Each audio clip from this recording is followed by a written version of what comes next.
Good evening and welcome to the Red Hook Town Board meeting. It is February 25th. Please rise for the Pledge of Allegiance. I pledge allegiance to the flag of the United States of America and to the republic for which it stands, one nation, under God, indivisible, with liberty and justice for all.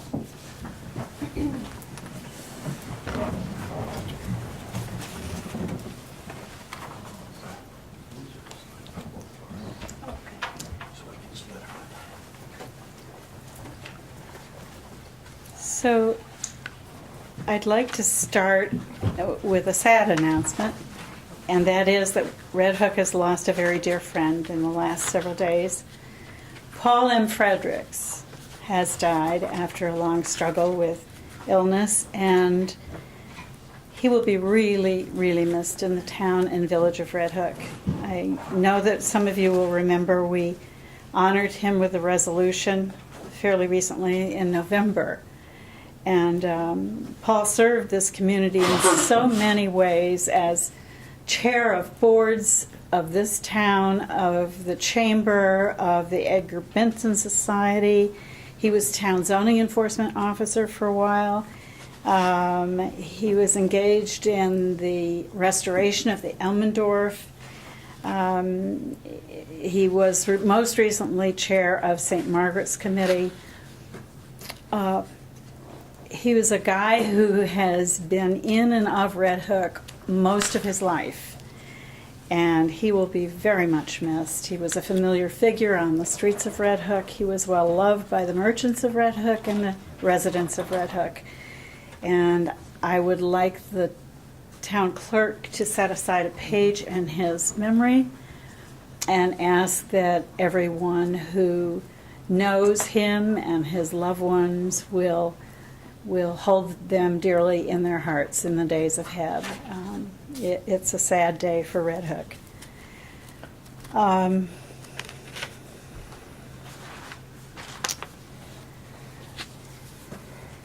think I would like to also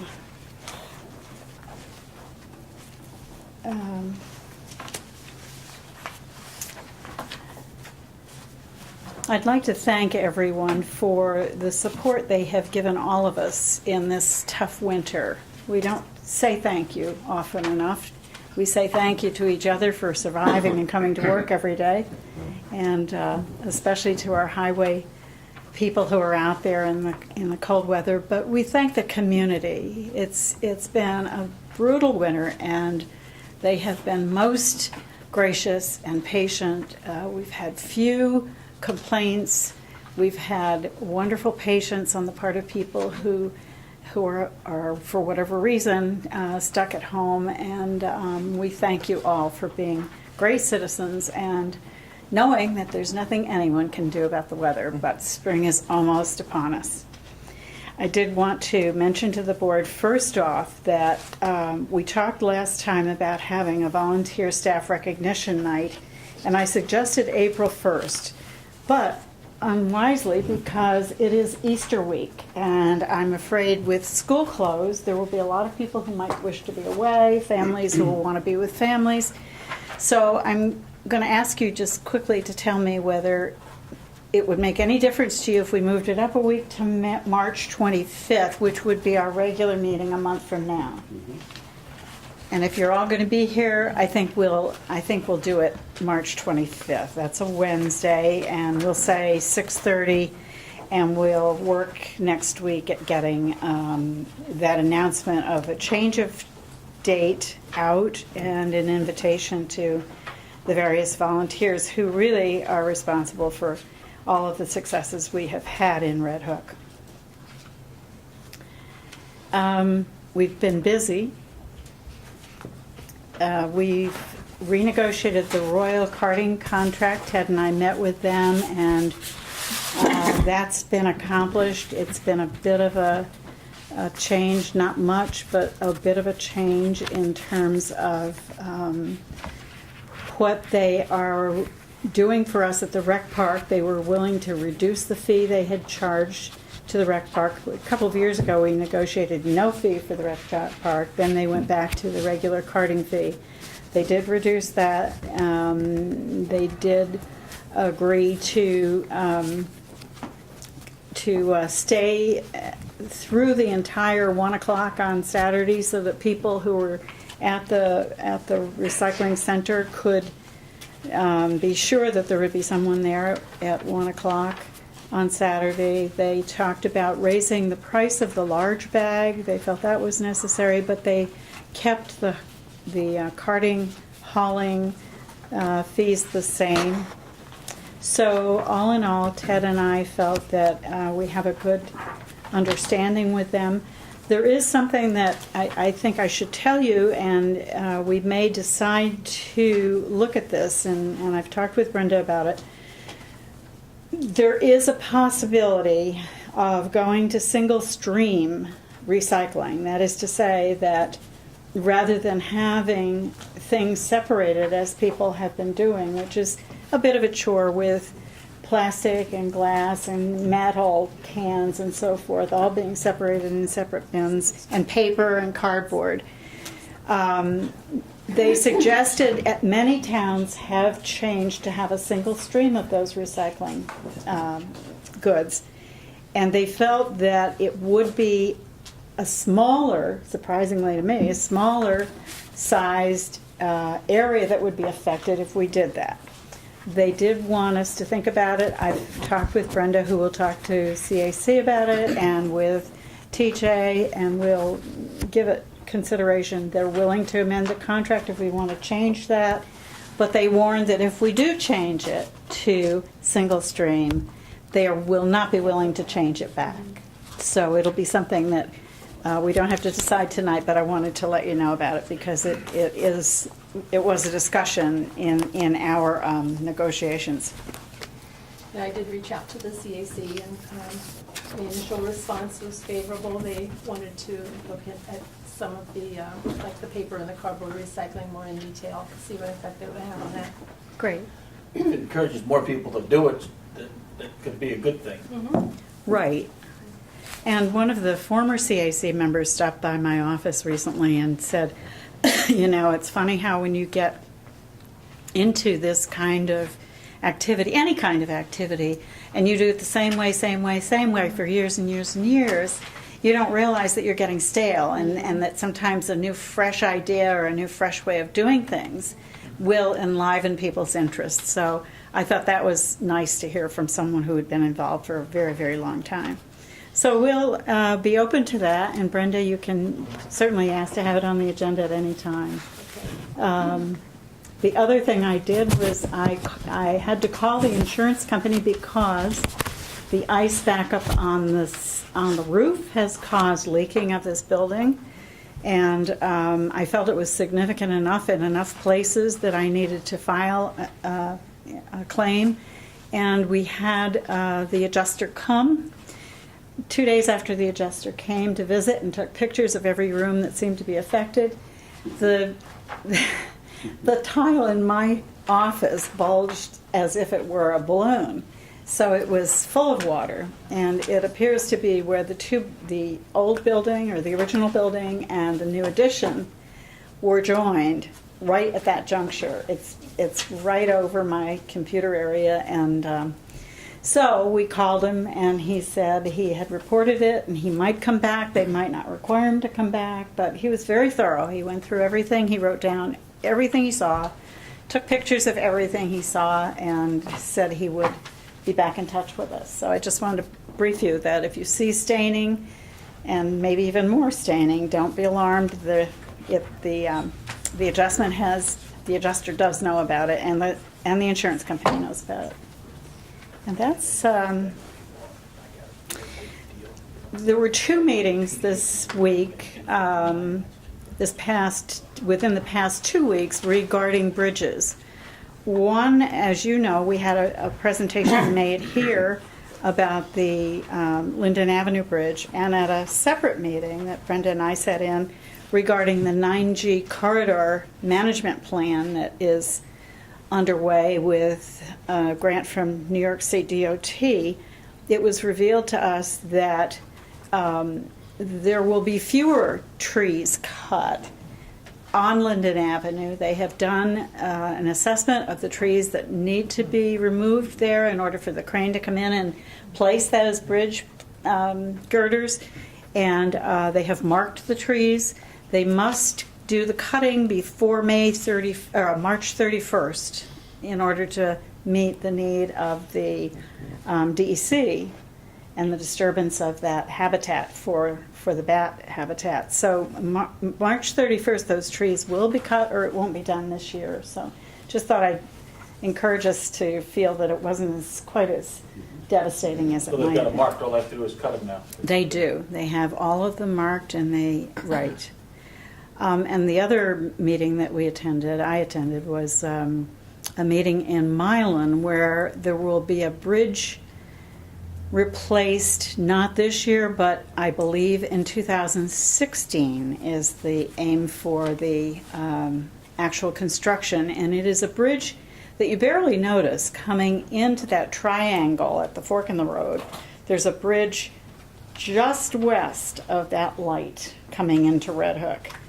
And apparently they have the same issues. There's scouring and it needs to be replaced. And so New York State DOT, since it's 199, is involved in that. And they called together officials from Milan and Red Hook Central School. And I was really very surprised to learn that Red Hook Central Schools would be impacted seriously. They're looking at probably a 6 to 8 month period of time, trying to avoid the Dutchess County Fair, but diverting traffic around that area and out to Route 9G and back into Red Hook. So it's going to be quite a detour.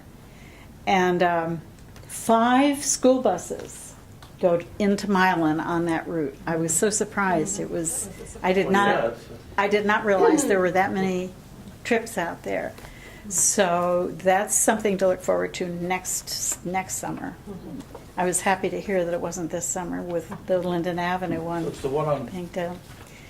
it's It's right on 199, just west of the light as you pass the fork in the road going into the Sawkill runs under it. I can't picture it at all. Yeah, Well, I no, know there's it's one just west of it's the such a- triangle. yeah, that's what I'm talking about. Yeah. Yeah, so that'll be closed. That triangle will be closed, and there will be a detour that's going to be pretty inconvenient for those people who are Yeah, I aiming guess from so. the Parkway into the village of Red Hook for a serious amount of time. I think it would detour them onto the little back road there. They're talking about the road that is it Sawkill Road? The road that goes to the left off 199 and Yeah. around That's Salisbury Turnpike. Salisbury Turnpike, is that it? No, there's a little one that goes, through Peelerville there, just. Yeah, and I don't think they were talking about Well, that. you'd stay on 308, Yeah, going toward it was- Rhinebeck on 308, and then. but and, they will how do you close get it. But across? they will close it before that. I think they were Really? thinking of closing it before the light. I think so. Well, anyway, you're going to hear a lot more about Yeah, that all right. before it happens. But they're working on that. So there's a lot of Red Hook Bridge activity. And they pointed out also that the bridge that has been repaired on Kid Lane will handle the traffic when the work comes out for the bridge on Broadway, which will also be repaired. It's in the plan. I don't know when, but it's in the plan. So we've got a lot of road and bridge work involved. And that's what I've been doing. Those bridges aren't directly out of our budget. No, thank goodness. Oh my goodness, that's We pay right. for them a different way. That's right. And the last thing I did was just recently, tonight, came back from the 2015 focus of the Dutchess County government, which was held at the Culinary Institute, and the county executive and many people were there talking about what the county's plans are. And a fair amount of time was spent talking about those communities, like the town of Red Hook and the village of Red Hook and village of Tivoli, who have submitted plans for serious shared services, and the county government is committed to that and working hard to hope that we can affect some change and some efficiencies. And Harry and I met this morning. Mm-hmm. Would you like to bring that up later on, Will? You can maybe Okay. talk about that, Sure. okay? So that's pretty much where I am today. Is there any public comment or anything, any announcements that any of you wish to make? Just one, we always like to talk about the tax help, so I saw another tax help offering at the Red Hook Library on March 7th. If you have an income of under 60,000, you can make an appointment and go there and have someone actually from the Department of Taxation and Finance help you prepare and file your return. So call 758-3241 to make an appointment. Great, Brenda, thank you. That reminds me that Rebuilding Together Dutchess County, we announced it last time, and I did not say then that Rebuilding Together Dutchess County is only able to serve homeowner-occupied homes located in Dutchess County, but applicants who have a family size of one with an income limit of $44,750 are eligible for the program. And we have information here at the town clerk's office about the program, and the number to call if you want information about Rebuilding Together is 454-7310. Okay.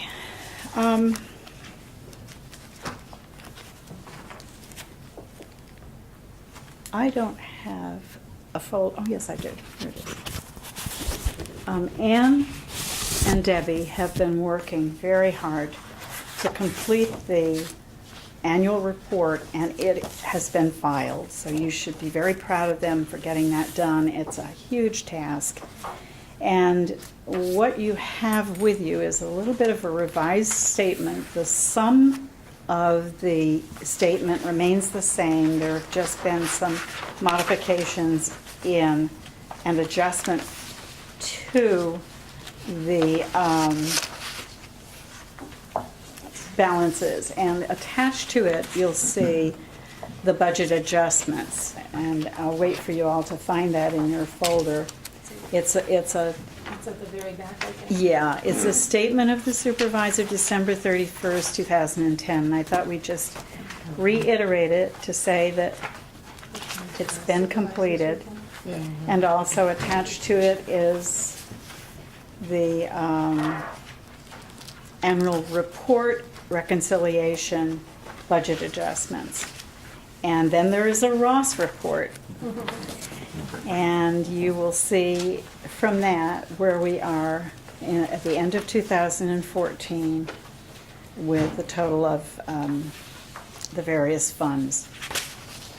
And there is On also... that report, you know, the last column is very light. Is that deliberate, or Yeah, is that the actual? I think that what that is the increases from the year before. Okay. If I do my math, and Yeah, okay. that's what it appears to be. Okay.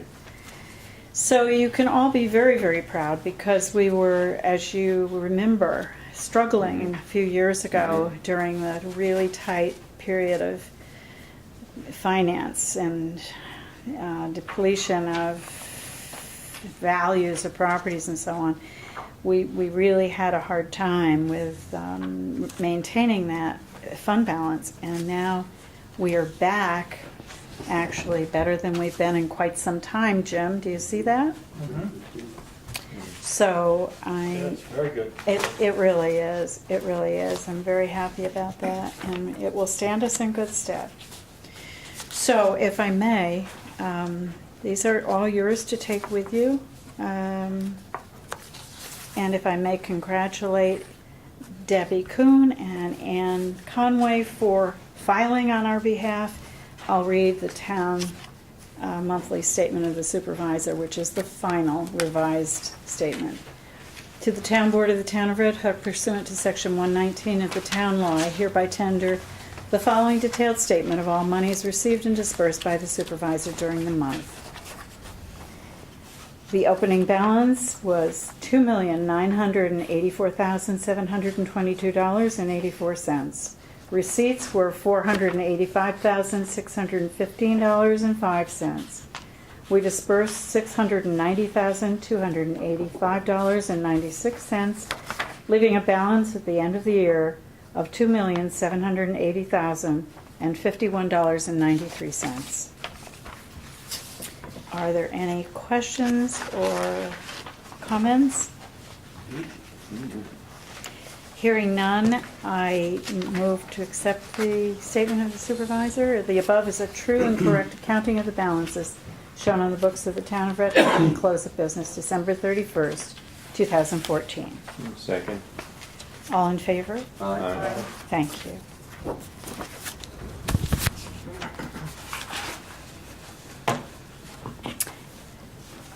There's one person who might have public comment, but I imagine she's patient enough to wait. Would you like to say anything tonight? No, I have no public. You have no public comment? Okay. All right. So we'll start with right from the top. In your folders, you will see a resolution dated February 25th. It is establishing a date for a public hearing regarding the adoption of the Town Board of the Town of Red Hook for Local Law A proposed of 2015 regarding the TND zoning district. And this is, I think, in your folder also is the actual local law, if I... You should have a copy of the resolution with the local law attached. So the only change on the date of the public hearing regarding the adoption, I would suggest, thank you. Yes, I have it. Yeah. Oh, thank you. Okay, so this is resolution, That's right. is this the first resolution of the This year? is the resolution No. for, Setting the public hearing. yes, Okay. and we just need a time. Okay, so this proposed local law would modify certain provisions of the code to permit a larger size for a TND cottage in the TND zoning district and is consistent with the recommendations of the town's comprehensive plan and with Greenway Connections, Greenway Compact Program and Guides for Dutchess County Communities pursuant to Chapter 17.3 of Town Code. So, if I may, now therefore be it resolved that the Town Board of the Town of Red Hook, by a favorable vote of not less than the majority of all the members of the board as follows, the Town Board of the Town of Red Hook shall hold a public hearing on April 14th, 2015, at, shall we say, 8 o'clock at Town Hall, 7340 South Broadway, Red Hook, New York, to hear all interested parties on the said proposed local law. And the town... April 14th, not March or anything? April 14th. March 25th was in conflict, and our very next meeting, Jim, doesn't give us enough time. It's 9 days, I think, is all we have between now and then. So we have to move it forward to April 14th. Is there a second? Second. Thank you. Any further discussion? All in favor? Aye. Aye, thank you. Okay, so the town clerk will post this and notice it in Freeman in the Journal. Thank you. Okay.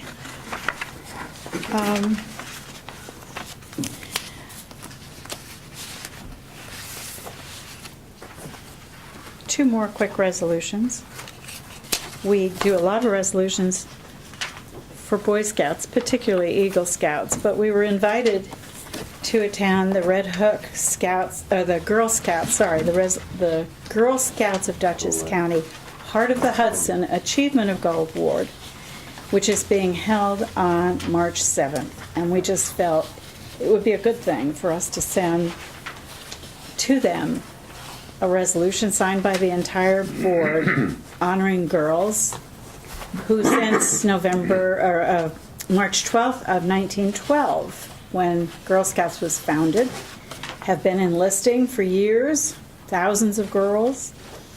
And the Girl Scouts Heart of the Hudson serves 32,000 girls in 7 counties throughout the lower Hudson Valley, instilling the values of leadership, service, character, and teamwork, committing to enhancing their lives and increasing the number of opportunities for young women everywhere. Whereas Girl Scouts are strong, courageous, accomplished young women who are pushing boundaries, the heroines of today and the future leaders of tomorrow. And whereas young women who have earned the Gold Award have embraced the Scouts' promise and law and have put these words into action in their own communities and have dedicated numerous hours toward brightening the lives of others, now therefore be resolved that the Town Board of the Red Hook Town honors and commends all Hudson Valley Girl Scouts who have earned their Gold Award and authorizes that this resolution be passed to commemorate their achievements and celebrate Girl Scouting in Dutchess County on March 7th. And I so move. Second. All in favor? Aye. Thank you. And if everybody would sign that, we'll get it off on Monday to be celebrated on that night, the following Saturday. And one of us could go if one of us would like to celebrate girls. I'm not able to do that. Where is it, Sue? It's at the, I want to say it's at the Poughkeepsie Grand. I'm pretty sure that's right. I will make sure you get that, Brenda. And I have another resolution to proclaim Parkinson's disease month. This is a Parkinson's resolution awareness. And they're very wise to raise to the attention of towns and villages throughout this country because it affects so many thousands and thousands of people. It's a progressive neurological movement disorder of the central nervous system and has unique impact on each patient. So I thought it would be a good thing to support Parkinson's Awareness Month in the town of Red Hook. So I'd ask you to, that is April, so I would ask you to sign that and we'll get that back to them. And I thank you for that. Okay, thank you.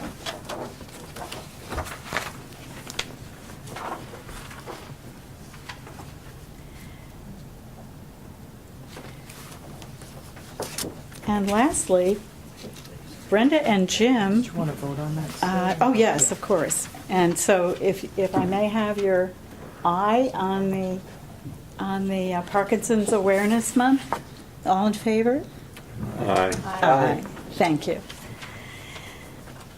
Thank you, Sue. Sure. And Brent, I started to say that Jim is going to report in a little while about the Association of Towns and some of the areas of interest there. He attended, as well as Sue McCann attended, and thank you for doing that. Sure. But in particular, there is a resolution here that Brenda and Jim can help us discuss. Jim, do you want to start with information that you brought back? Yes, well, when I went to the association, Thank you so much. the town board, we'd actually all signed that letter to encourage this ProStar Energy Services to encourage them to use renewable sources for as part of their program as much as possible. Just to make a long story short, more or less. Is that correct, would you say, Brent? So when I was down there, I met with Jerry Levin. He's the one of the people from ProStar, and also Jerry, I believe his last name is Jerry. He's the executive director of the Association of Towns. And this particular energy service company, ProStar, is actually only the third company of any sort that's been actually endorsed and sponsored by the Association of Towns, the other two being NYMER and the Comp Alliance. So before the Association of Towns, agreed to endorse them, they did a lot of research on it and found this to be one of the most reputable of all. We all get ads in the mail to buy electricity from this guy and that guy. So they found this outfit to be one of the most reputable ones. And I went to a discussion about, how they work and all of that. And then, when we've got, I guess, our proposal before us, which is what we're voting on. And the guy seemed to really know what he was talking about, did seem very reputable too. And he told me he wanted to look at our bills because it looked like they were banging us pretty heavily on some of the supply charges. And what's interesting, just as we sign our vouchers, I was looking at it, and a lot of our meters, we're paying, at this point, over 10 cents a kilowatt hour supply charge. Doesn't count Central Hudson's delivery charge, which I don't quite understand because I know my own electric bill at home, my office is right around now I looked at my last bill, was around 8 cents per kilowatt hour supply charge. Yeah, I just looked at mine, that's about right, yeah. So I wonder, it almost seems like, I always, you get these ads all the time, and I always said, well, Central Hudson ought to be able to negotiate the best price because they've got so many, but as of late, it doesn't seem to be that way. I would think they could negotiate a better price, and so that's what this whole program is about. He also looks back over a couple years to see if they've actually overcharged us. I think they can go back, I forget, it's either 2 or 3 years. And that would be part of the program, but they find where they had actually overcharged the billing errors, they will get that money back for us. I believe they split it with us, this company splits it with us. We like And then that. moving forward, they agreed to, a certain price, I think it's what, a 2-year contract, Brenda? And, they make their money, by negotiating the best price possible and, on the open market. So if it's, they've got a lot of people involved, obviously they have some power to negotiate a good price for us. So I think it's a very good idea and a plan. It's, and it can't hurt, it can only help us and save us considerable money in that respect. Jim, in the packet that accompanies this discussion, there's a letter to us asking us to sign and return a customer executed copy of the letter to ProStar. And behind that is a letter of intent, which is fine. We can sign that if we all agree. Then there is a fixed price of kilowatt. You see that? Exhibit A, it's like the 4th page back, of 0.07974. Yes, that's what it says on my sheet here. Right. This is the first I've actually seen their contract. Right. So, do you think that suggests that's what we would be paying? I thought I read somewhere, correct me if I'm wrong, Brenda, that would be the maximum, and if they can get us a lower price, they will. Is that correct, Brenda? That's right. I think they've signed up 100 municipalities, and they're going to go out to bid, and if it comes in above that, then we're not bound by the letter of intent. But if it's at or below that. But in the meantime, before Jim went to the Association of Towns, and after I spoke with Jeff Levin from this municipal energy program, I also called another group that I had met last year at Association of Towns, and they offered us a much better price. And it's Mega is the aggregator, and the company in our area that is their preferred supplier is called Direct Energy, and we used to hear about Hess in our area, and now Direct Energy has bought Hess. And communities like Kingston, a lot of the schools, I noticed Ulster County uses them, so I assume they're reputable as well, and I visited their website and talked to them last year. So they gave us a better price. They gave us a price of 0.068, so I gave you a little chart that shows the difference in the savings. And I talked to Mark Malpeter, is that how we pronounce his name? Malpeter. About Central Hudson's cost, and their average past 12 months cost is 0.0861. And ProStar or Municipal Energy offers us 0.079, and Direct Energy offers us 0.068. And so if we go for a 2-month fixed price contract, we would save $1,680 if we went with Municipal Energy, or over $5,000 with Mega or Direct Energy. 24 months, 2 year. Correct, yeah. Well, And, that can be counted toward our 1% tax freeze plan Now, does that, as well. and we have assurance from both of them that it would be fixed for 24 months? Right. And you can sign up for 12 months, 24 months, 36 months. The man I spoke with from Direct Energy today, he said he would be a little iffy about 36 months, but he thought 24 months was a safe thing to do. And Good that thing was to a do. representative from Direct Energy. From Direct Why Energy. would he We don't give have it any for 36 documents on months? direct No, energy. I do we? don't. I don't know. He thinks it's Is on. he- No. That is the only one. This And also this is I'm what not sure Jim got the it. price Yeah, was. we just have the stuff. I Yeah. don't think he gave us a price for 36, so maybe. We don't have any natural gas, right? So- No, No. I'm So not. Brenda, do you have I'm do you all for have the lowest price. anything?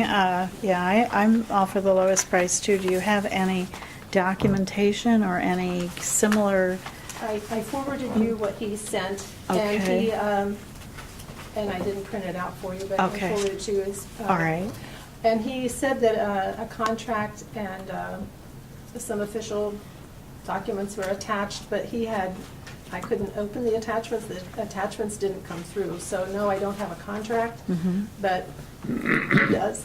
We Yes, just haven't right. seen it yet. Can we Right. put it over till we get those papers and compare it with the one that Jim was proposing? Yeah, well, he put in writing in our email that it's 068, so we have that in black and white. All right, we don't, you have it, You I have don't it have in your it. email. Yes. You have it in your emails. I do? Mhm. What do you mean? Was that sent recently? Um, Last week? The end of last week. Okay. Oh, you mean at home? Wherever your email is. Yes, at home, yes. You're such a lady. I get so many of those. Well, What are we being asked to do? I don't know. I'm- I can't really do anything on some email I haven't seen and. I know. is I located know. someplace else. I'm a little. And Jim's proposal looks good as it is, but if there's a better one, then Yeah, the this question is, was do we the have only time to one wait? I've researched, and I Yeah. spoke to them at the association. So I would favor Association supported Jim's, them. but yet I would want But that to one also seems see what cheaper. Brenda says. Yeah, well, I'd rather wait till we got check it. your email, and as soon as I get the attachment, I'll send it to you. Do we have time? I mean, We have plenty of time for that Okay. one. He wants it signed by mid-April, Okay. and So- and that would be So we can for- bring it no, back. I'm sorry, Yeah. mid-March, and that would be for a start date of April 1. Okay. Mm-hmm. And then Jeff from Municipal Energy, he wants it signed by March 5th for a Yeah, start that's what date this of says. April, I think. Right. So, Well, we can all dive into the emails, and if we have to, obviously. all right. You can each give me a phone call and say go. Would that be all right? Right, if they both prove If you to be look at equally it, reputable, look at yeah. the email, The cheaper one. examine it, and the one that Mega That's a lot. appears to be one you're comfortable with. So I want to see what they want you to sign. Right, right. Well, it's in your email, according to This Brenda. document is in the email Of course, I too? don't know anything about it. Yes. For this firm. Except that you- Yes. Oh, It's in your email home. Quite a while. I didn't recognize what it was when I opened it. well, I'll call you to get a copy. 'cause I'm not sure. All right, I didn't erase all it. right. So next week, we have a little bit of time. Next week, Monday, I'll set that as my goal, to get to each of you to decide. Okay. And it'll take a simple majority. How's that? Okay. Fee schedule. Bill O'Neill is going to update us on a fee schedule, and it's not going to take very long because he's got all the work done. Yeah, well, not quite, but anyway, at our last meeting, I volunteered to research the three aspects of updating fee schedules. One, for the building inspector's fee schedule. Two, for the ZBA fee schedule and escrow schedule. And three, for the planning board schedule. So Harry and I have met each week now since our last meeting with Steve Cole of the building department and Nick Annis of the ZBA. So we don't have a final report, but there is going to be recommended to the town board an increase in the building inspector's fee schedule. And Steve is still fine tuning that, but he had requested, according to him, a couple of years ago, to adjust the fee schedule. So this is timely, I think, for that department, and they want us to increase the numbers, but I don't have the numbers yet. Okay. We're going to meet again this Friday. And the ZBA schedule, there's been a general consensus that it should be increased, and also that an escrow schedule is established. and we have the numbers for that. I think there is agreement of what would be proposed to the town board, and I should have that for the next report. And I have yet to find out whether the planning board would want to also increase their fees. They have been very, updated to apparently make adjustments along the way. So the main point to them is just that if these other two schedules will be adjusted, or they're going to want to adjust theirs. So I'll find that out. The problem is I won't be able to have a report at the next business meeting because I'll be out of the state on March 10th. Okay. So could I do it the second meeting in March? Yes. No, the second meeting in March, we've decided is our volunteer meeting, so it would be the April meeting, Bill. Okay. Okay? All right, good. So the April meeting, I have a report. Could we, I'll tell Linda to make sure we put that down. If you have an opportunity to get that to me then before the meeting, so we can put the resolution together in the language, especially for the escrow part. We're going to have a resolution for all three? Well, we can probably do one resolution for all of them. If you just give us information, we can try to make it consolidated. We have that. Can I just do up a piece of paper and do a schedule about it? Yeah, and then we'll just do a resolution to go with that. All right, well, I'll get that, because that's plenty of time now to wait. So I'll give it to you. Okay, thank you for doing that, Bill. Okay, Jim, did you want to have any more of a report? We'd love to hear Yeah, just what went on at the Association of Towns and who spoke, and was it a good meeting? Yeah, Senator Schumer spoke actually for a long time. He gave a very good talk. He was very humorous and interesting, and it was a good talk. And I found that very informative. And then a lot of the talk amongst all the towns, of course, as we can only imagine, is this 2% cap that the state is sticking on us, and that Schumer's looking at ways. He said one thing they're trying to do in Washington now, and he says they have a pretty good bipartisan thing, is a lot of the American companies have a lot of money abroad because of the fact that our tax is so high. So he said they're trying to work out where they can charge them a much lower tax, similar to what other foreign countries charge, to encourage them to bring it back. And then he said what they would like to do in Washington is put that aside for infrastructure. I'll believe it when I see it, but that would be very good, if they don't spend it on other things. But that was good. Then at the business meeting, there were 13 resolutions that were brought forward. A good many of them have to do with the actual tax cap that we all are aware about, the property and the freeze and look back period. That was a lot of discussion on. The look back is, a lot of people started saving money 3 or 4 years ago before this whole 2% and this freeze thing started, and the resolution basically supports the idea that towns should get credit for the shared services, things that they began even before the state, tried to encourage municipal governments to do that. Of course, in my opinion, I think most municipal governments are more efficient than the state government to begin with, but that's my opinion. Anyway, all 13 of the resolutions passed unanimously. And then there was discussion, at the meeting they also elect another vice president. They have the president, and then they have 5 vice presidents. That's the way the succession works from different towns. And there was some controversy at that. There were a couple people that were nominated to fill the 4th and the 5th spot. It turns out whatever the board had recommended are the ones that won out, but they wanted to be more open with the budget process and everything else, which our new executive director is doing that. And one particular person talked a lot about knowing what the salaries are that the association pays.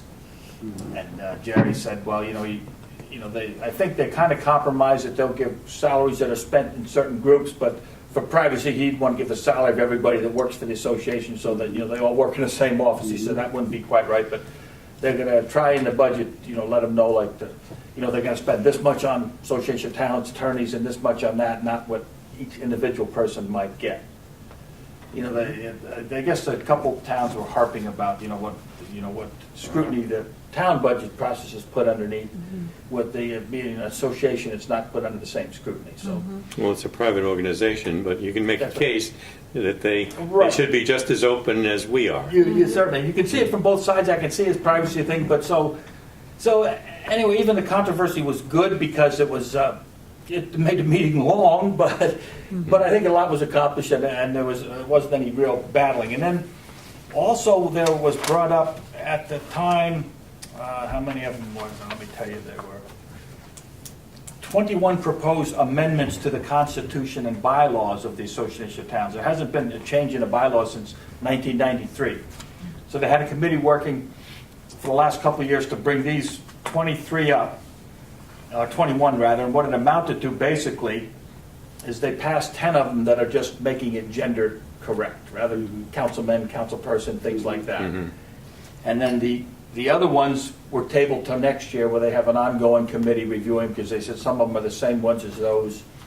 So after much discussion, it was decided to table them and then bring them all forward, let all of us in the towns know this coming fall what they will be and vote on them at that time. And that was basically it. I said that the budgeting process, the salaries, and the openness with the way it's run. And it was actually pointed out the last number of years they have been much more open with how they spend the money at the association level. But it never hurts to have some people gripe about it because it only, it improves the visibility there. And then a lot of the meetings, there were good meetings in all regards. A lot of them, talked about the struggle all local governments are under with the tax cap, and of course some of the resolutions address the fact that the infrastructure things for just school systems, the infrastructure is outside of that, but for us, as we know, that's part of it.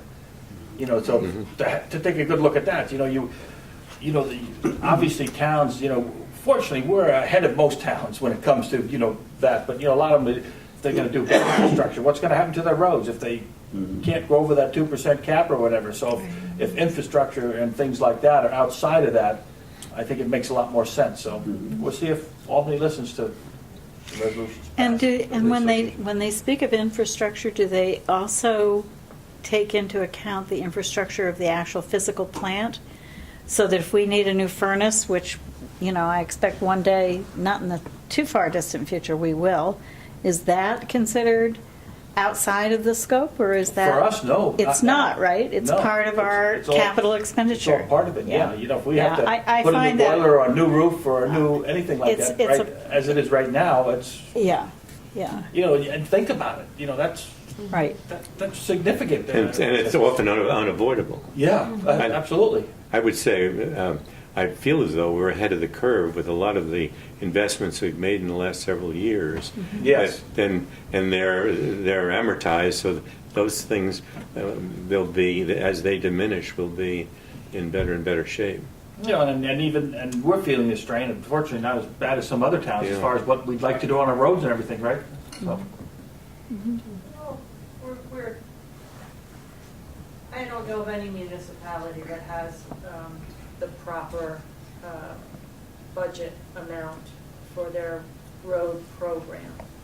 If we were to have a certain road program, if you have to replace a road, 4 miles of road every 15 years, the number just for the repair and replacement is probably $500,000.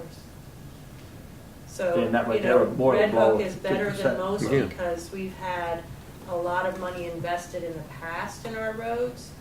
We don't have a lot of hills. We have a really good gravel base underneath most of our roads. Right. But as far as the amount that you need to continue for the next 15 years, we're all in the same boat. Some are worse than others because of their history.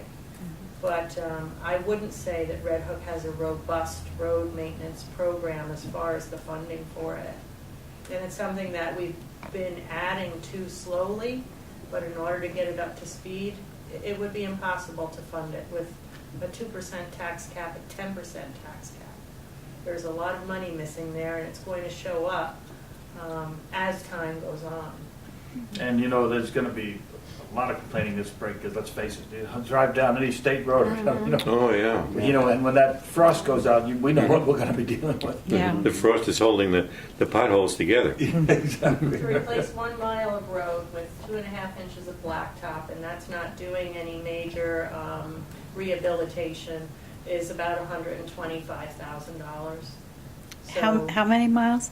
1 mile. 1 mile. So if you have 58 miles of road and it's 15-year schedule, that's 4 miles a year, that's the math. Mhm. We're nowhere And, near close to You that. know, what we're trying to do is Right. preserve the good roads by doing crack sealing, which we didn't do before, and doing micro surfacing to just put a wear layer over it and keep the good roads good.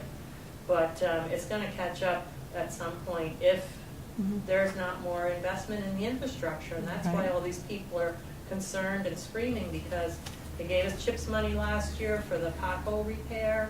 They're taking that away again. They're not going to give us that. We got $14,000 extra. So that $14,000 doesn't really do too much, but it's a little bit of an addition. Right. And instead of going up with the CHIPS funding, they've remained at the same level for It's been over way 5 behind the years. inflationary rate, yeah. Well, Mhm. and if you think about the barrel of oil price years ago, okay, we're getting a little bit of a reprieve now, but it's going back up. When blacktop was $24 a ton rather than $78 a ton, that $200,000 budget was fine. Right. But to take that in this year's dollars, you're really just kind of Right. clawing your way. That's what's so unrealistic. Yeah. Yeah. And there's a lot of the Highway Association, the Highway Superintendent's Association, they're going up for Advocacy Day, and they're always asking, can you take some of this money and put it into your infrastructure? Because yes, you need the schools, and yes, you need the hospitals, and yes, you need the special interests, but how are you going to get there? If your roads are terrible, you know, it's just all one big problem. Mhm. But yes, Red Hook is fortunate. We're maintaining. We don't have a lot of bonding for roads as they do in other municipalities. We're able to do what we can with our budget. The real problem is this, the state has shared less of their Yeah. income tax revenue or anything every year with the local municipalities, and really, you know, the grassroots for everybody. Mhm. A lot less than they were originally had agreed to or were supposed to share with the local communities. The percentage is minimal. And they're looking at that windfall from the banking, and Yes. they're saying, okay, well, we're going to put it into New York State infrastructure. So we're going to do our state roads and our state bridges, but where's that coming down to ours? Mhm. Are we getting a little portion of that at all? Right. And that's what they're going up. March 5th is Advocacy Day, and we send a group of people up and ask, can we do this? And last year we asked, and they gave us the pothole money. This year they're hoping to get a little bit of that for the local municipalities. All of it is Good. just too little, too late is the bottom line. Well, it's like I said, you don't see it now, but Yeah. if things don't change, you will see it in the future. Yeah. The only thing is, we'll still look better than everybody else. Mhm. It'll just be a relative. Right. Well, it's a national problem. Yeah. Yeah. You know, there's not the commitment on the part of the federal government to pay attention to the national need for infrastructure, restoration and repair, or investment for that matter. And it's an embarrassment in some places to drive on a road that, you know, I've driven on better roads in third world countries. It's really true. It's some of the roads in this country are an embarrassment, and I just feel just so discouraged about it. And I think it has to come from a major commitment on the part of federal government to state government. We can't do it. The local governments simply don't have it. You know, we can't expect our citizens to come up with it. And the same thing is true, speaking of infrastructure, when it comes to railways. And I get so discouraged with picking up the paper almost on a daily basis and saying, you know, these train wrecks and what that means. So that's another story. But infrastructure is a serious problem. We won't solve it tonight, but thank you for the comments, Teresa. You're well informed as always. And thank you, Jim, for going and reporting back to us. And it sounds like you had a pretty good time.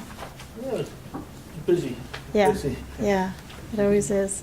And Sue, you enjoyed it and got some things out of it? I did. Good. I did. I took Good. a lot of tax receiver information and town Good. clerk, so it was Good. informative. Yeah. Very good. Okay, I know that Anne Conway, it was her first experience at the Association of Towns, and she said she felt like she was back in high school changing classes, moving from one to the next, but she said she was really busy and got a lot out of it and really enjoyed it. So,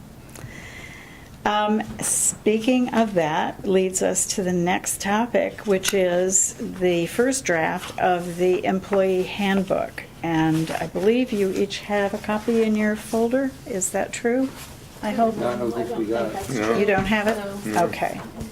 All right. I got Well, one a couple meetings ago. I think she sent it to you. I have one extra was copy quite a here. while ago, Yeah, yeah. she sent it to you, and I went through a first edit, and I believe I may have the first draft, but I will, before tonight's over, I will get this copied for each of you so that you each have Okay.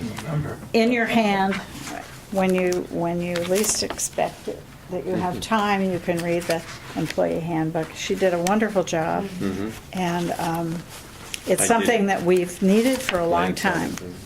it. Yeah, we've needed it for a long time.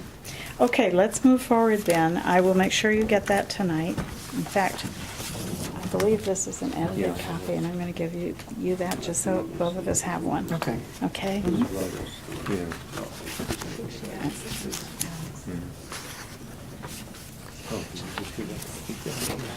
Okay, so we have reorganization possibilities with a new offer to serve as volunteers.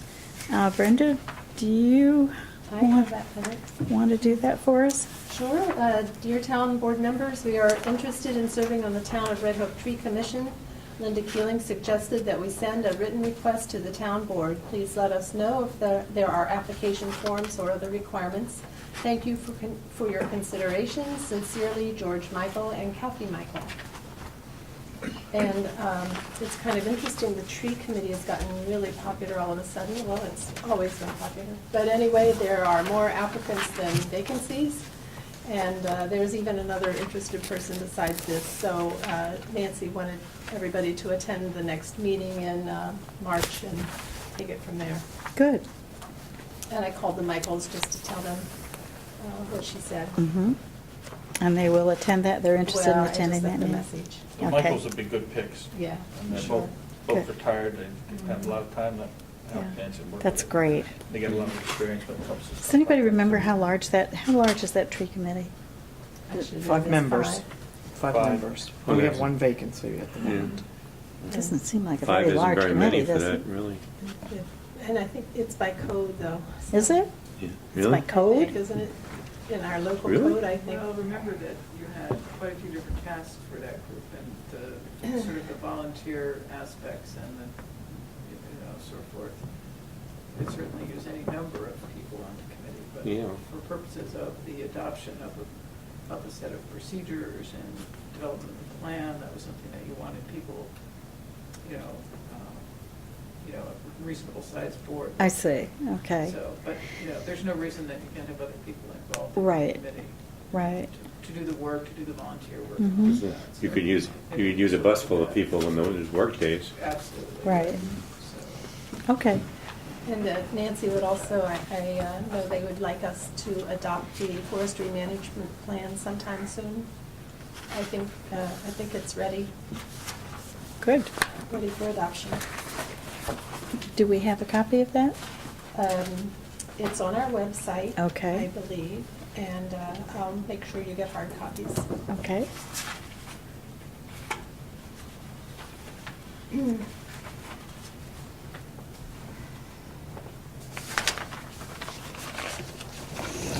Thank you, Brenda. Okay, so let's move ahead to the reports. We're almost halfway, more than halfway finished.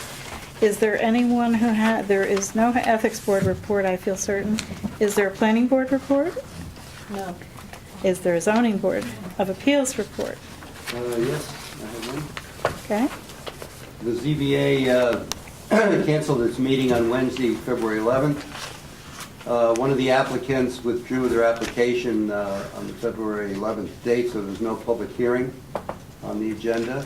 And the next scheduled ZBA meeting will be on March 11th, 2015 at 7 p.m. in Town Hall. okay, thank you, Bill.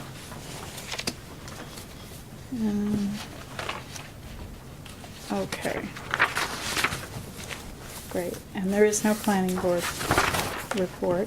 I would like to just tell you all that Ann Rubin has been a delight, who has taken over the seat of the clerk for the ZBA. She's working very hard, she's studying zoning, and she's delightful to work with, so we're very fortunate to have her. Okay, next.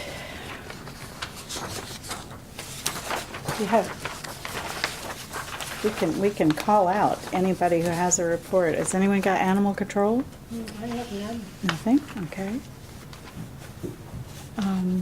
Assessor, I have nothing to report from him specifically. Does the attorney have any reports she would like to bring to our attention? I think I emailed you whatever I needed you to take a look at for the next couple of meetings. Okay. We can address that. Okay, thank you. And I'd like to meet with you all in executive session regarding personnel matters, particularly the hiring of a particular individual. The budget officer, I think we've gone over that. Rose, I believe, is trying to meet with department heads and making sure that they understand the 2015 budget and what it is that they can use their budget for, how much they have, what flexibility they have. So I think that's ongoing.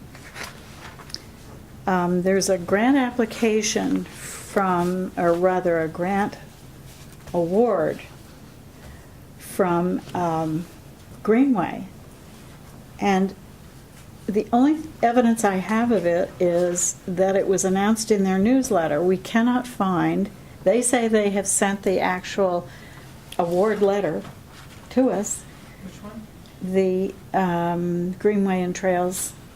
So we have a copy of the letter, but The you let- said she was gonna find the MOU.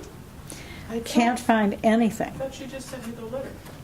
I can't find, I didn't see it today. I thought, Because I asked her to send it to me. Let me see. I thought you had signed something and sent it up north. do you know, I can't find it, and they're asking for it, and I don't see it. And- Maybe Greenway would have. It came about December timeframe, I think. So Okay. we've already contacted them, and they're going to resend. All right.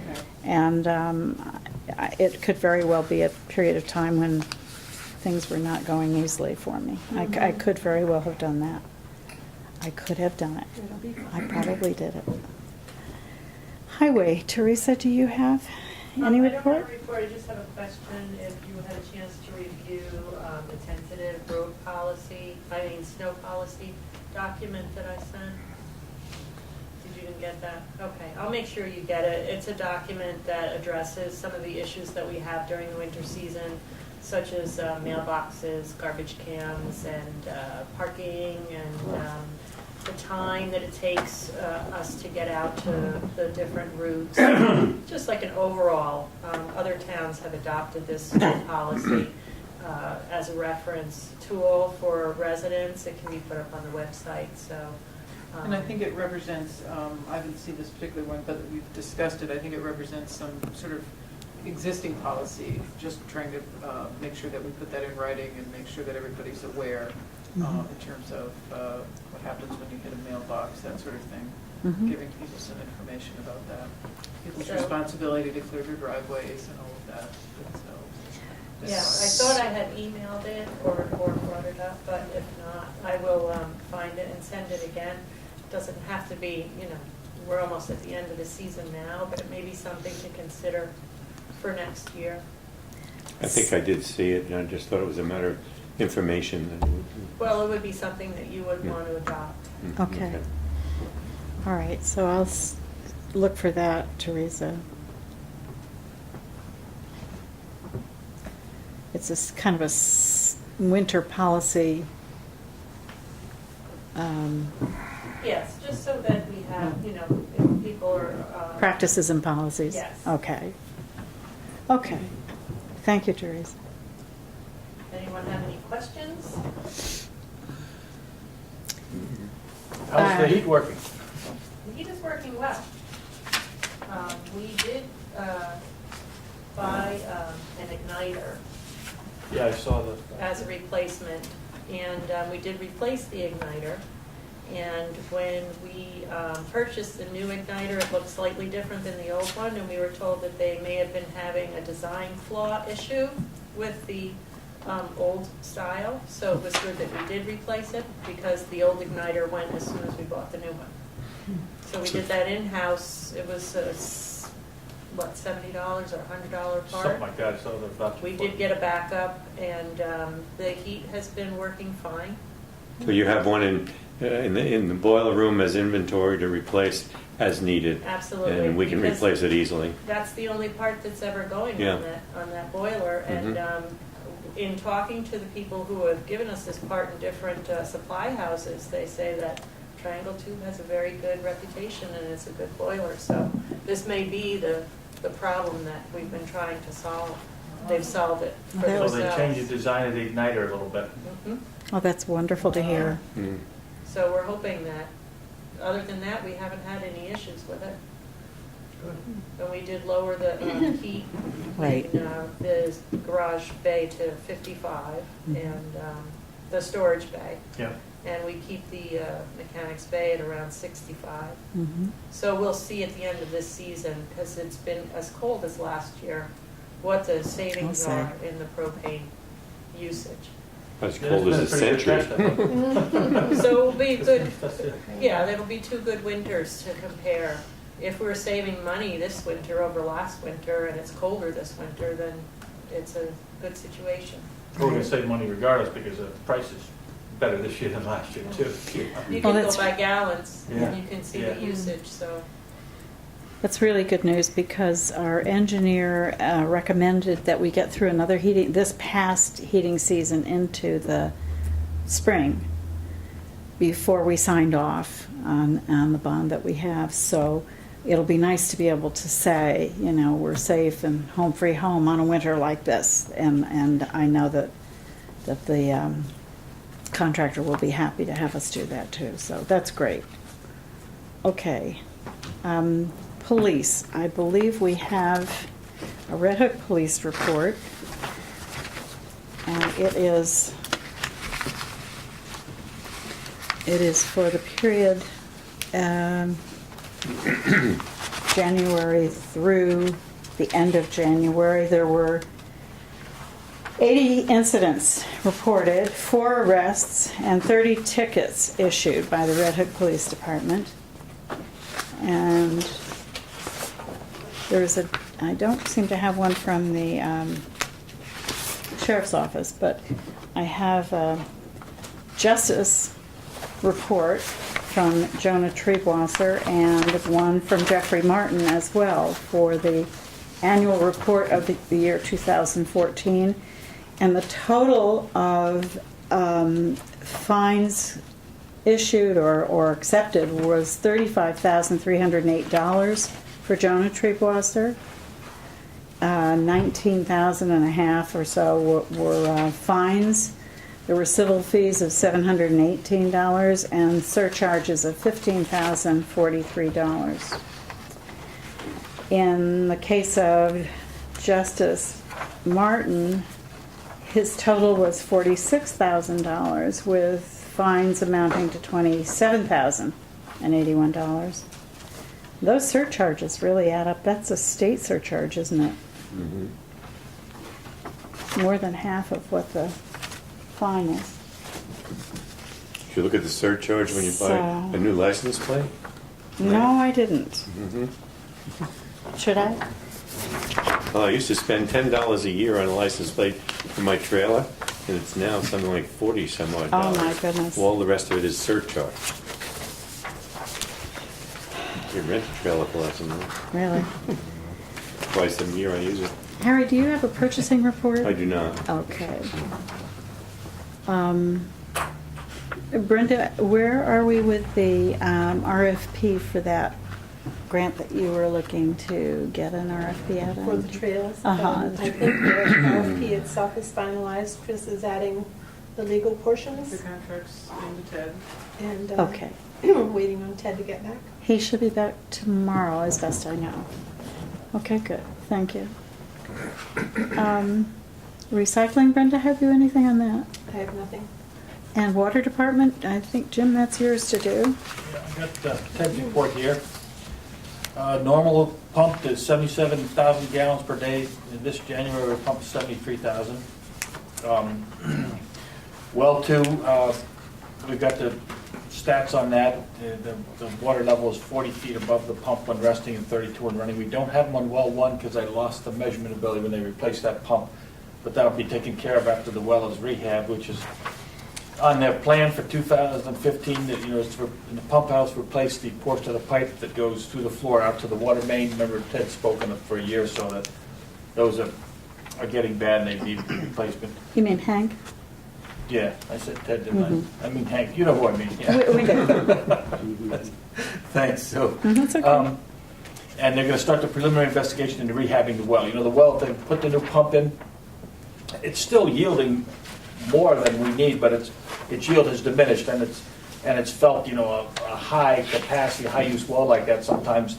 And Ted's Hank is going to investigate exactly what that's involved in that, probably from minor silting in or whatever, over the years that we've been pumping it. Mhm. And they're gonna, come up with the specs for something for that, and the preliminary specs for the pipe replacement, which I imagine they plan on doing this year. And otherwise, that's about everything else is running fine. Good. Good. Okay, thank you.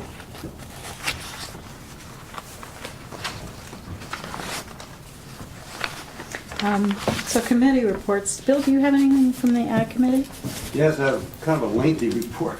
Good. The Ag and Open Space Committee met last night. First thing, there is a vacancy on the committee, and they discussed at length filling that vacancy. There's some names that were proposed, and they're going to explore that before the next meeting. So we should have a full meeting complement by the next Ag and Open Space meeting.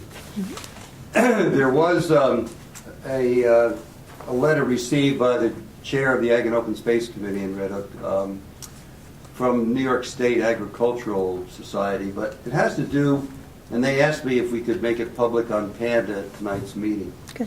But it makes reference to the New York State Mesonet, that's MESONET, Mesonet, Early Warning Weather Detection System, is an advanced statewide weather station network.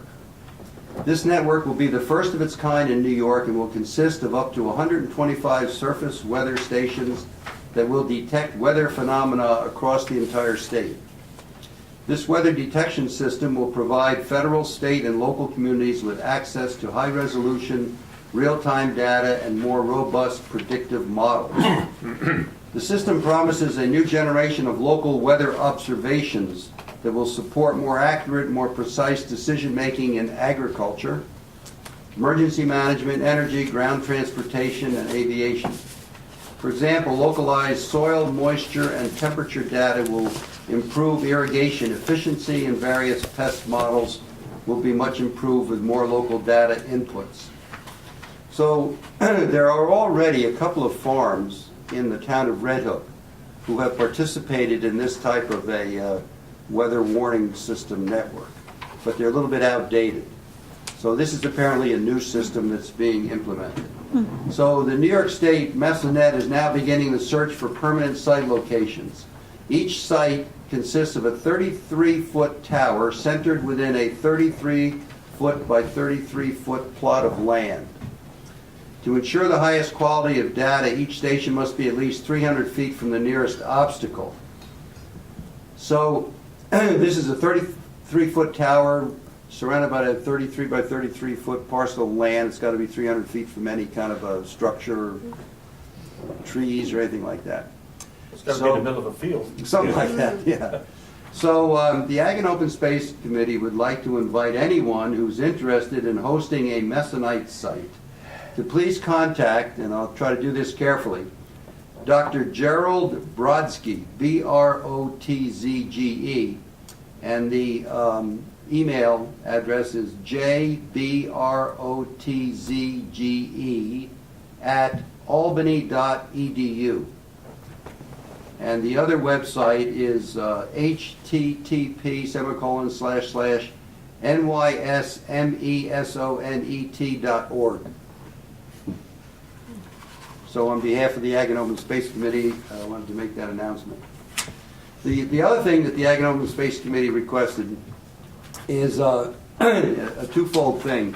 And people have seen already the publication that there's like $50 million being offered in the Hudson Valley, actually $4 billion to be added to the economy. But this has to do with the governor's budget that dedicates funding allocation of $20 million to protect farmland. I think Scenic Hudson has had an article about it, and Dutchess Land Conservancy. But the Ag and Open Space Committee wants to advertise on Panda the fact that this amount of money is being made available by the state, and it's within the Hudson Valley, so it's for farms in the Hudson Valley. And they want to invite anybody who has a farm, in the town of Red Hook, who would be interested in taking part in this program to contact either Scenic Hudson, Dutchess Land Conservancy, or the Ag and Open Space Committee here in the town of Red Hook. And the other request is that for tax relief, in the governor's budget for this year, there's a provision for a residential property tax credit utilizing what they refer to as a circuit breaker. But it has to do with giving a break to property tax burdens in the state, which are very important to farmers. So I have two proposed resolutions that were prepared by Robert McKeon on behalf of the Ag and Open Space Committee. They've just come out, though, so they were just published today. So my recommendation is I'll pass them out to the board members and to the attorney, and maybe we could bring it up again, in next month's meetings. These are resolutions. One has to do, both of them, they just asked for the town board to show their support for the governor's inclusion of the farmland protection funds in the 2015 budget. Copies would go to the Senator Serino, Assemblyman Cahill, Senator Skelos, and Assemblyman Hesty.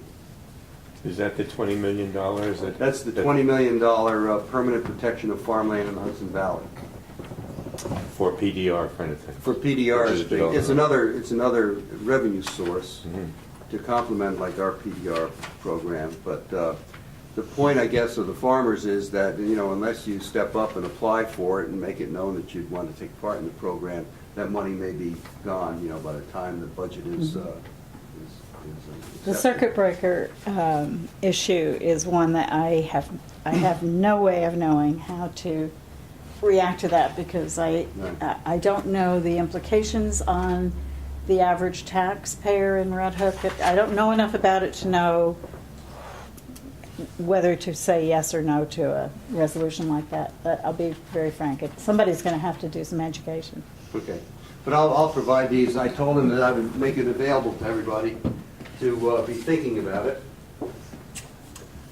Do you know enough about the circuit breaker law that's being discussed? Well, I've read about it in the paper, and I mean, it has a lot of problems because nobody's for sure, where they're Who's going to benefit? Who's going to benefit? Make up the money. Who's going to benefit and who's going to pay to do it? Right. right. Well- That's the concern Well, that I keep hearing. yeah. It's I who mean, picks up the difference? Well, it's all done at the state level. And Well, yeah, but somebody's got to, somebody has to make up the difference in the revenue at the state Right. level, but it would be.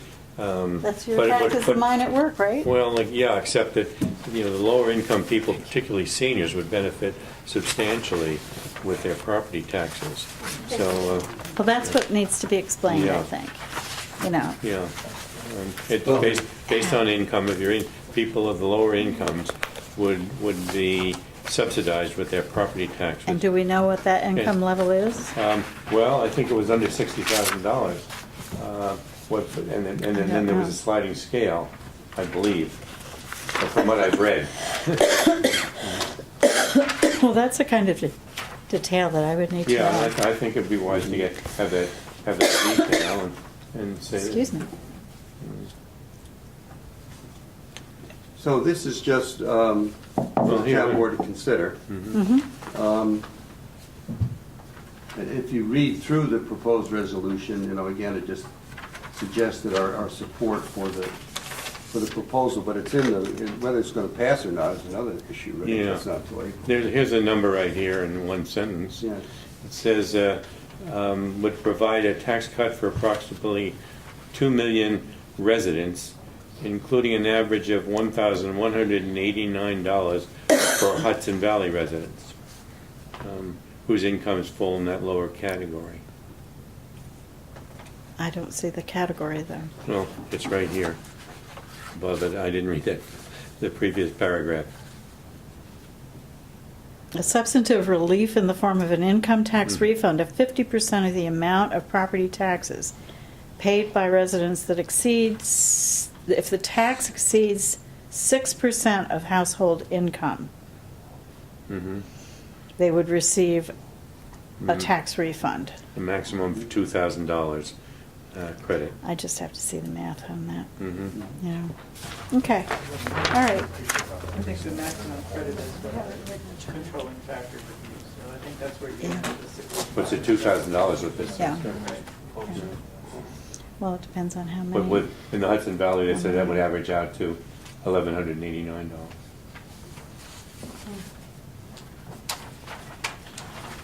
That would impact both town, county, and school taxes, I assume?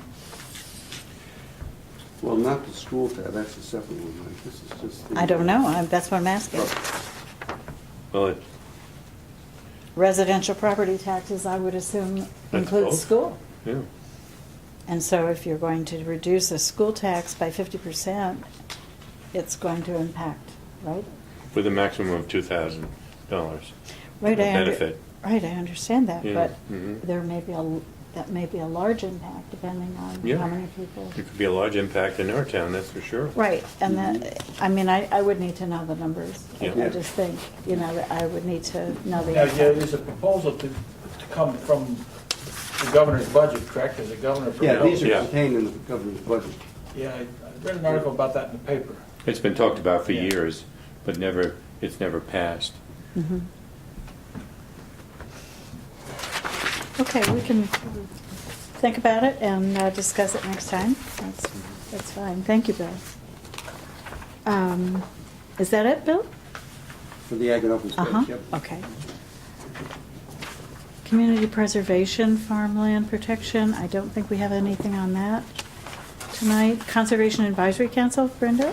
No, I know they're attending the Environmental Management Council meeting in Millbrook tonight.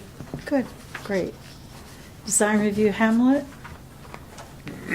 I don't have anything on that. Disaster preparedness, there will be a meeting on Monday, and I don't know, Teresa, whether you're planning to go to that or not, at 2 o'clock at the, I was going to contact Jim Lucio, the chairperson, today, and I did not get a chance to do that. That's okay. Because I had volunteered to go, Mhm. but there are 2 sessions, yeah. and I don't know if he registered for them, for which session. Yeah, we registered 3 of us for the 2 o'clock session, and we can certainly give a call and tell them there will be 4, if you'd like. But if you 3 are going, then that's fine by me. I don't think that I need to go. because I was just going to go as an extra person. Well, if anybody needs to know about About storms, it would be you. If you'd like me to go, I'm I would love you to available. go. I just didn't have any information Yeah. on which meeting they had chosen and if it was a definite. Okay, yeah, yeah. I thought he sent out an email to a whole bunch of people. There are several people who have said they're going to see us there, so that are involved in the disaster preparedness. And so I know there will be 3 of us from here, and, you know, I would love it if you would go, Sure. if you can. Okay, great. Yeah, yeah. All right. If I put it. Okay, Economic Development Committee. Any word there, Harry? Yeah, they met this morning, and part of the conversation this morning was about the community center, and Dr. Verley was there, and they had a minor, just a progress report on that. What's new on that? Well, he's going through, crossing the Ts and dotting the Is with doing the proper legal work to really create it, and that's pending. To create what? To create what, I'm sorry? To create the 305c3 or whatever it is. 501c3? 501c3. Oh, yeah, 501c3. What 501c3? Well, it has to be created Red for Hook Community the Center. community center. Dr. Verley bought and he's donating Northern it. Dutchess Christian Yeah, School. and so that's underway. And there is a board that's working with him that's been established, and it actually they've met here in this room, and, but they're not moving forward with actually implementing it until all those steps are taken. Yep. Mhm. So that was essentially what he said. The other thing they're working on, they worked on putting together a website for activities, calendars in the 3 municipalities, both villages and the town. That's pretty much been wrapped up, but there's another expanded version of that, and I don't really totally understand it, that has been implemented at the county level. So the county is coming to the next EDC meeting in a couple of weeks to make a presentation what can be done, what they can do, and which they are doing on a county-wide basis for each municipality. So what they can do is unknown, but that's a presentation in the next meeting. And that's regarding economic development. It's regarding tourism. Regarding tourism. Tourism. Okay. Yes. Okay. Mhm. So is the tourism executive director coming, or do we know? No. They've done a little restructuring at the county with that. So I can't remember the names of this. Okay. There's 2 fellows who are designing this at the county level. Okay. And it'll fold into the tourism agenda. Okay.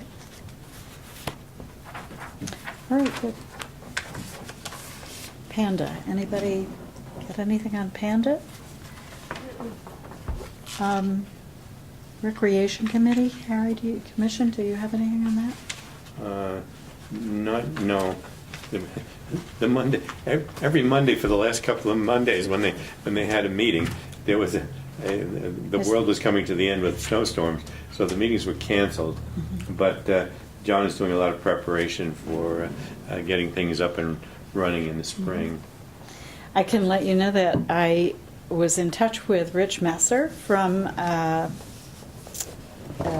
the engineering firm of Sampson and Weston and Sampson, who says that they have done the staking of the wetlands mitigation in the new rec park. So those stakes are in and marked, and he assured us that if we had any difficulties when all this snow melts and the stakes are once again revealed, that we are to call him and let him know, and they will give us a hand with it. But So the next thing we have to do is make the changes in the wetlands, which are now staked out. right, the wetlands are staked, and the mitigation that Yeah.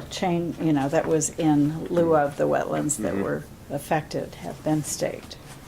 Okay, so good. That may be middle of August by the time things melt and. Oh, stop it, Harry. Harry, be an optimist. We must have, the ground must be frozen 6 feet deep. It's not 6, we'll start losing No, water. actually, the ground won't be that frozen. 4 foot. There won't be Yeah, that frozen. Yeah, I'll bet it is. I'll bet. Farmers last night said it was 4-foot frost. Yeah. Where there's no snow cover, it could be. Where there's snow cover, it's probably not much more than a foot. Snow's a good insulator. Snow is a good, yeah. But, yeah, that's I'm a counting on scary it. thing. That's where the pipes run I under don't- roads and things if we get much more. Mm-hmm. No, last winter, actually, the frost in Tivoli, because when the pipes broke, they were down 4 feet before they were out of the frost. Yeah. On Oh, that, it is the hap- Northeast. on that Yep. happy note, St. Margaret's Committee, I don't believe, has met in some time, and with Paul's passing, I think that will probably be a while before we turn attention to that. Senior Service Committee, Brenda, do you have anything there? They canceled this month. Okay. I met with the sister cities. That should be changed, and Linda keeps saying services, and she just, I forget to make her do that. It's Sister Cities Committee, and we did meet at the library last week, and there's one young woman who has been to the town of Nassau and is thoroughly involved in the whole Palestinian question and wanting to participate in the education of the children here in Red Hook school system about some of what's going on in the Middle East from her perspective, and she's just somebody who's 20 years old and just full of vinegar. She's great. She is just great. So the committee is smaller than it had started out to be, and there is an effort on the part of Sister Cities International to take the letter that we wrote over 2 years ago directly to Israel, to the mayor of the town of Kfar Tavor, for him to yet again consider joining us as a representation of that international city. But nothing has materialized, so that's where we are there. It's rather quiet right now because it's a small committee. But except for the student who is helping, she's doing some teaching in Jen Huber's class, and I can just imagine her 5 years from now as a dynamo teacher. She's just full of energy. So it's been a delight. The Trails Committee, anybody got anything on that? No, they also canceled. Okay. Can't say I blame them in all this. And tree? Nothing, right? No tree report. They canceled. And zoning review, I don't know of anything that's happening. Yeah, I have a report. Do you? Great. Yeah, they met on Thursday, February 12th, and they were submitting their recommendations to the town board regarding agricultural area fences, but they're continuing their discussion on spite fences, which kind of runs along with it. And they're reviewing how it is defined and handled in other municipalities and how it may or can be integrated into the Red Hook zoning rules along with the agricultural fences. And they've started discussing the vending foods trucks in the town of Red Hook, which was referred to them. And committee members are going to continue their research on these topics. Their next meeting is not until Thursday, April 9th. So they're not going to be meeting in March at 7 o'clock. So on the fence, are they going to wait till they have the spike fence kind of defined, Bill, before they? Yes, I think, enforce? yes. Yeah. They came Probably not the easiest thing to. Right. any closer than they were? That's been a topic for some time. Well, I don't It's know. not an easy one. In the presence of the lawyer, I'll say that they come up with language and they give it to the lawyer finds fault with it, so. But anyway, so I mean, they're working on it. Go to the Supreme Court. And intelligently, no problem. Something like that. Something like that, something like that. I'll bet the Supreme Court would I- not accept that challenge. I think we're close to wrapping up. What happened to the intermunicipal task force? Oh, I beg your pardon, Bill. I don't We know. never quit for anything. I dropped you off the face of the At earth. weekly I'm so meetings in sorry. January and February, the task force discussed pursuing a consolidated funding application in New York State as a grant application for future zoning amendments, and reviewed uses allowed in the agricultural business district under centers of green space, considering limiting commercial uses in the ABD, for example, drawing water from the aquifers over the ABD for commercial uses, raising chickens for commercial purposes in residential districts, and adaptively reusing barns on farms in the ag business district for commercial uses, such as large venue weddings. The task force also reviewed and discussed a table that's labeled Recommended Tools to Conserve and Restore Ecological Connectivity in the Town of Red Hook. This is an initiative that promotes Red Hook issues in the future and adopts what they refer to as a resilient communities concept to complement the Centers and Green Spaces plan. At the February 13th meeting, the task force reviewed with Michelle Gregg from Green Plan the March 20th, 2014 draft of the proposed historic preservation law and issues that Green Plan has raised regarding certain aspects of the proposed new zoning. So as a result, there's going to be a red line version being prepared by Green Plan for further review, but hopefully that proposed zoning will be completed at some point and perhaps passed on to the town board for consideration. We hope. Great. Were you also, you were considering also the comments that Victoria had asked you to examine?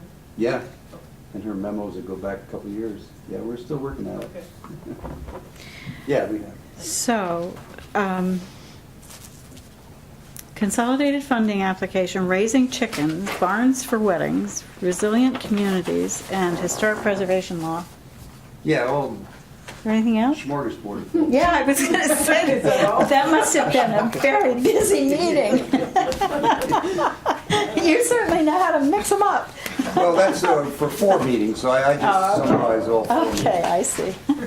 Not every meeting. Okay, and I do see the Roosters, by the way, are coming back on the table. I rather, along with chickens, roosters are there The too. lady Well, said, well, if the men are part of it, then the women sun's might as coming up well be as earlier and the well. roosters are starting to make noise. So, All right, well, let's. but we got it under control. You do. Back I'm in. so thrilled to hear that, Bill. I can't even tell you.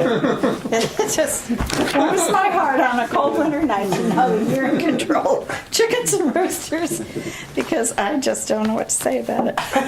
It is 5 after 9, and I would like to move to go into executive session, if we may, for the purposes of discussion of the hiring of an individual. Is there a second? Second. All in favor? Aye. Aye, thank you. And we'll come back out and close. Thank you very much.